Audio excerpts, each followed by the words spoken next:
This is Movietone. Lionel Gamlin reporting.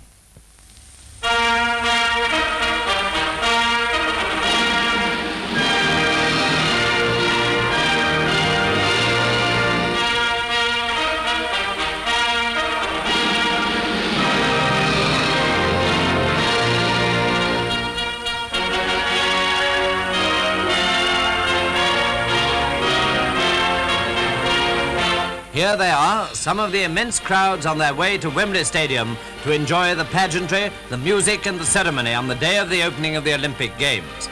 Mercifully, the English summer had arrived a couple of days earlier, and the weather was blazing hot for the start of the 14th modern Olympiad. This was the second time that London had welcomed athletes and their supporters for such an outstanding event in the world of sport. And the scene at Wembley was one that will long be remembered by all who were present. After tremendous cheering had greeted the arrival of the King, His Majesty went down to the arena, accompanied by Mr. Edstrom, President of the International Olympic Committee, and Lord Burleigh, Chairman of the Organising Committee. Members of both committees were presented. Then the march of the competing teams. According to modern custom, they were led by Greece, the country where Olympic Games originated some 800 years BC. Apart from Greece and Great Britain, who as hosts came last, the teams marched in alphabetical order.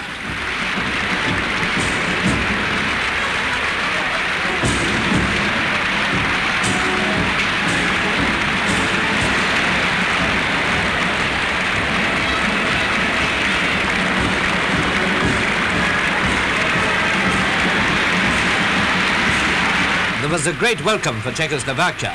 After all, true sport knows no political frontiers. But of course, every contingent, large or small, from Europe or distant climes, received a real ovation from the spectators, among whom were members of the royal family, royal guests from abroad, and many world-famous people.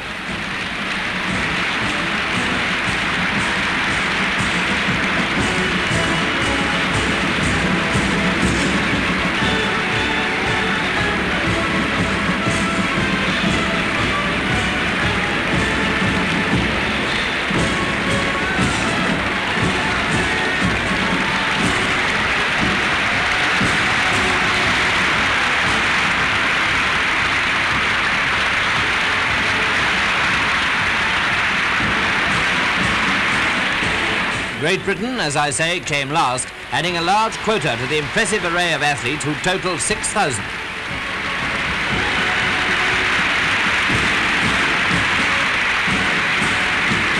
It was Lord Burleigh who invited the King to perform the opening. But it is our firm belief that you are kindling a torch, the light from which will travel to the uttermost corners of the earth, a torch of that ageless and heartfelt prayer of mankind throughout the world, for peace and goodwill amongst men. Your Majesty, I humbly ask you to declare the Olympic Games of 1948 open. I proclaim open the Olympic Games of London, celebrating as the 14th Olympiad of the modern era. The release of 7,000 pigeons recalled the days in ancient Greece when their arrival in all parts of that country signaled that the games had begun and that there must be peace in the land.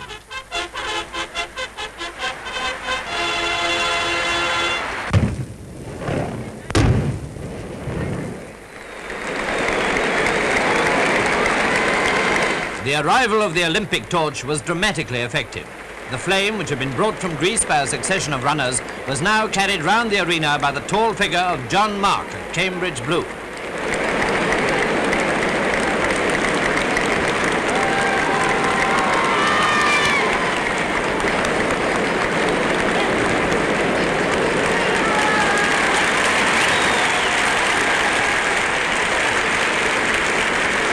The bowl was kindled with the flame, which is to burn throughout the Olympics.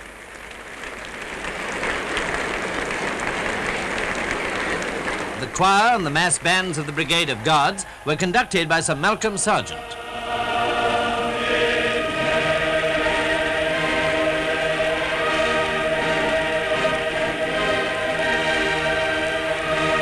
The Olympic oath was spoken on behalf of competitors by that brilliant veteran hurdler, Wing Commander Donald Finlay. We swear that we will take part in the Olympic Games in loyal competition respecting the regulations which govern them, and desirous of participating in them in the true spirit of sportsmanship for the honor of our country and for the glory of sport. On the second day, the crowds must have been melting even if the athletes were not.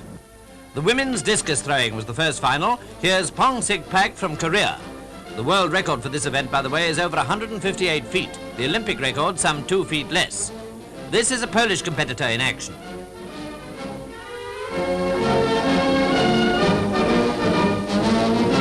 And here's the winner, Mademoiselle Ostermeyer from France. Her best throw was 137 feet, 6.5 inches. Spectators saw a thrilling heat in the second round of the men's 100-meter sprint. Alistair McCorquodale of the Guards, number 36, was only just beaten by the American top-notcher Mel Patton, 71, who won by a tenth of a second in 10.4, Olympic record 10.3. McCorquodale beat him in the final, finishing fourth. And now the final of the high jump. Alan Patterson, 4.13, the young British star, cleared 6 feet 3 inches, but failed after that. Gurnam Singh also failed to win a place.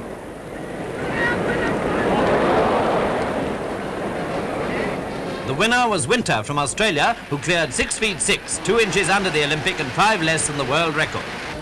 The most sensational event of the day was the 10,000 metres, for which there was a big field. It wasn't the sort of afternoon I'd have chosen myself for a race of nearly 6.25 miles, but a record was broken just the same.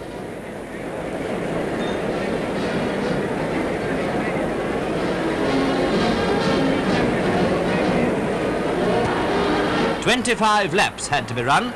Here's Haino, 2.38, the famous Finnish athlete, passing Zatopek, 2.03, the Czech.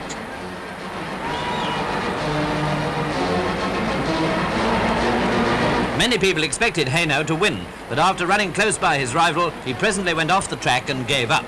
Zatopek continued to put on the pace and not unnaturally received great encouragement from compatriots. He almost lapped the entire field in the course of the race, and it was a real thrill to watch his brilliant performance.